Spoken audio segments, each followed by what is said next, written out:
Hello and welcome inside Sporting Park after Sporting Kansas City draws Seattle 1-1 with the late goal from Dom Dwyer. I'm Sam McDowell, Sporting Kansas City beat writer, here to recap the match with our full 90 blogger, Tate Steinlage. Tate, tell me what you took away from Sunday's match here. Well, the big thing I took away and what I wrote about today was that, this team really wasn't that creative, but that was absolutely okay. This wasn't a team that was going to out there and just kind of blitz Seattle, a very talented attacking team. They just did enough to get around the 18, but they just didn't quite have enough to get into the 18 and actually do some damage until they brought on the super sub, Dom Dwyer, who I joked as he came in was, who's this reserve player coming in? But he came in, made a huge difference, was able to get into the box, be able to make something happen. And of course, Amadou Diaz sending in that box, or sending that ball to him in the back of the box, got that goal and made the difference. But this team did with the reserves as much as possible. And even though they weren't creative, all it took was one guy to come in, make a difference on the sub, and gave them inevitably a huge draw. Yeah, I think they just to put it simply, I think they just outworked Seattle today. It looked like they were the team that wanted it more.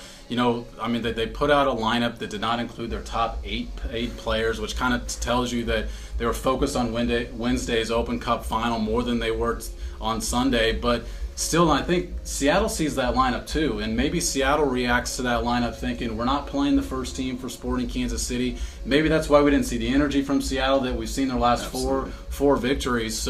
But regardless, like you said, it's a big point. We only have a month left in the regular season here, and so it's going to be interesting to see how this point looms later in the season, because right now these teams are 4th and 5th in the playoff race. They would match up in that first round knockout game, and that could decide where that game is played. And I think we know just how big home field advantage can be in MLS. And Siggy said it too when he was talking in the post-game press conference, that whenever you're playing a reserve side, oftentimes they're going to go crazy and put forth a really good effort because they don't get a lot of time to actually prove themselves. So and that was proved at the end of the game. 4 or 5 reserves fell down on the ground and were just gasping for air because they put forth such a great effort. Yeah, you're right. Seattle's coach, like you mentioned, said he was not surprised by the effort that Sporting Kansas City put out, even though it was a reserve lineup. So, while we may look at it on paper and say this is a match Seattle should have won, and I think looking, like I said, later in the season, they may come back and say, hey, that is a match we should have won. Yeah. Sporting Kansas City outworked them